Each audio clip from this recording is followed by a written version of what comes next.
Maren from Chanhassen Library, and I'm going to talk to you about a couple of authors that you may have missed. Actually, the first one a lot of people might be familiar with, but if you aren't, she's definitely a wonderful author to check out.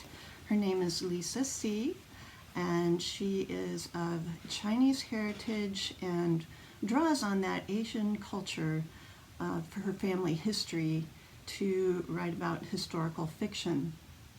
Some of her favorite books are Snowflower and the Secret Fan, Tea Girl of Hummingbird Lane, Shanghai Girls. But the book I want to talk about today is Island of Seawomen, The Island of Seawomen. It's her most recent book, and it's really fascinating. It focuses on a setting and an era and a culture that I was never aware of. That's one of the wonderful things about historical fiction, is you can learn about different periods of time that you may not normally have learned about before. And Island of the Seawomen focuses on a matriarchal society in South Korea, the island of Jeju, and it's about women who free dive. And it's the society, the culture is set up so the women are the main earners and the men stay at home while the women go out and dive for fresh seafood and provide for their families that way. They also go out and garden, and they're the main workers of the family structure, and the husbands take care of the kids. And the women, she explores this culture deeply, and you learn about it. It's fascinating to learn about the free dive women are still diving. It is a dying out culture, but it still exists, and she does provide notes on that on her website that you can learn more about. It's fascinating. The other thing that was really fascinating about the book is that it's set in Korea and focuses on the Japanese occupation of South Korea, which not everybody knows about, and I learned a lot about that. She also focuses on relationships between women quite a bit in her books, and this one is no different. It's about two women who were very close friends growing up, and then something happens during World War II that tears them apart. It follows their families and their eventual reunion and resolving of some deep hurts that they went through. So that is Lisa See. She's really a fun author to read because you do learn so much from her books. If you are already familiar with her and maybe like the idea of continuing this type of reading, I'd like to recommend Gail Sukayama. She's been around for quite a while, writing a lot of books. Also, she draws on her Asian heritage. Her father is Japanese and her mother is Chinese, and so her books are set in the Asian culture frequently and historical. This book is also set during World War II. It's about a young man, a Chinese man, who has tuberculosis, and he is sent to his family's summer home in Japan, and it follows, he thinks he's just going to have a quiet summer there, recuperating, painting along the sea, and he becomes involved with people in the area where he's at, and also focuses on relationships. She's been writing for a long time. She's a very accomplished writer, very lyrical, literary writer. So if you're interested in either one of these, I urge you to check it out, and thank you for watching. Hi, Bridget from Carver County Library, talking today about some books that we had maybe missed, some from 2020 and some from beyond. So let's start today talking about Samantha Herbies. Wow, no thank you. Wow, no thank you is her third installment of nonfiction essays. These are not for the faint-hearted. So if you don't mind a real woman giving you her real perspective about real life, I laugh because I find the situations comical, but she's not writing these to be funny. She is writing these to let us know life is real. So her first book was called Meaty, and the second one was called We Are Never Meeting in Real Life. If you want some daily dose of true life, then you might want to meet Samantha Herbies. In addition to this, I listened to this book on audio, and she does narrate it herself. So it's a nice first-person point of view and her own words and her own voice. Second book I want to talk about today is an oldie, The Joy Luck Club by Amy Tan. Amy Tan's written a lot of books and has been around for a long time, but this book was very impactful to me. I read this as a teenager. It was one of my first introductions into something I consider literature. This book and most of her books are based on the Chinese American families and their culture. I love this book so much that I named my daughter Waverly after one of the characters in this book.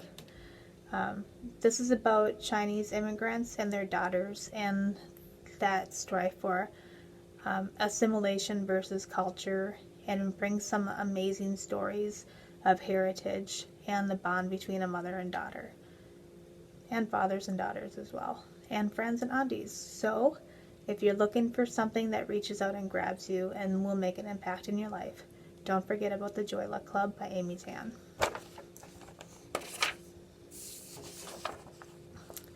Now we have a real oldie, though it's not old to me because I only read this for the first time a couple of years ago. It was a recommendation by one of my colleagues. It was actually written in 1943. It was, a movie was made of it at that time, and it is considered to be a Penguin classic. But The Tree Grows in Brooklyn by Betty Smith is a coming-of-age story about recent immigrants into New York City and what life was like for them being very poor. The main character is a young woman who grows up throughout the book and has just amazing experiences. One of my favorite was that she wanted to have a Christmas tree and their family could never afford it. But at the very end of Christmas Eve, these tree cutters would allow these little poor kids that if they could catch the tree if it was thrown at them, that they could have it. So here's this little girl, I think she was 11 in the story, and she just plants her feet and spreads her arms, and they throw this Christmas tree right on her, and she catches it, and her and her brother drag this tree several blocks all the way home, and she gets her tree for the first time in her life. It's just these amazing tales of, these are our heritage. These are all these books, they're who we are, and they're stories about experiences that we have. So enjoy them. Check them out if you haven't seen them. We don't want to miss these books. Thank you. Hi, this is Kathy Perchmann, retired librarian from the Chanhassen Library. I'm going to talk to you today about an author you may not have heard of, but she writes a series of mysteries that I really, really like. The one I just read by her is called Hidden Treasure. Jane Cleland, that's the author, she once owned a New Hampshire-based antiques and rare book business. She has won many writing awards. She teaches on the English faculty at Lehman College, and she currently lives in New York City.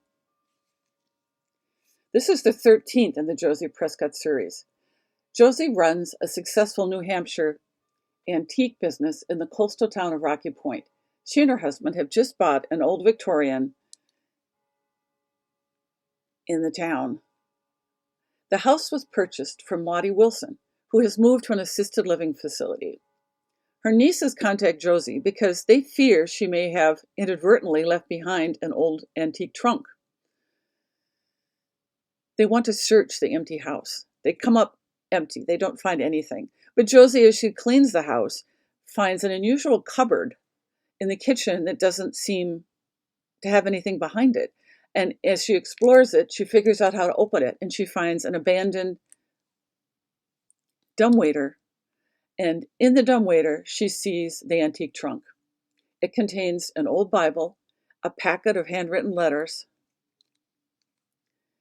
and a presentation box covered with jewels containing the plain sculpture of a cat in what is possibly an ancient Egyptian style. Could this be valuable? Jane returns the items to Maudie, their owner, and becomes a friend. It seems as if the nieces are anxious to have her sell the cat in the box. They both seem to be in need of money. When Josiah goes to Maudie's new place to meet with them all and sign forms to sell it, she finds a corpse, and the items are missing. There are 13 books in the series. Here's one. Lethal Treasure. Josie and some friends in the business are bidding on abandoned storage units sold at auction. Josie wins a unit filled with Depression-era glassware and vintage jewelry. Her friend Henri, in his storage unit, finds some vintage hand-painted silent movie posters, which he gives to Josie to be appraised. He doesn't come home that night, and his wife calls Josie in a panic, and he is found in his storage unit that he just bought, murdered. Deadly Appraisal is another book in the series. And Antique Blues. In this book, Josie is asked to appraise her friend Moe's Japanese woodblock print and Moe's father's vintage Martin guitar. Moe is suddenly murdered. The main suspect is Moe's sister's shady boyfriend, who sold her the woodblock print and faked the provenance, and now he's disappeared. There are 13 total in the series. Carver County owns 3 as books, 4 total as books, and 8 as ebooks. Others can be interlibrary loaned. What is interlibrary loan, you ask? Aha! This is what an interlibrary loan book looks like. This book I found on MinLink. There's a link to it in our library catalog. And in MinLink, you can search books in the whole state of Minnesota, and you can request them using your library card and tell MinLink where you would like it to be sent. It was suspended for a while because of COVID, but now it's back up working. It can take a week or 2 for things to come, but it's an amazing way to get unusual books that we wouldn't be able to get otherwise. This book came from the Great River Regional Library System. The thing is, you have to check it out and return it to the same library. If you request it and have it sent to Chanhassen, you have to return it to the Chanhassen Library, and you cannot renew it. So read it quickly. Thank you very much. Enjoy Jane Cleland.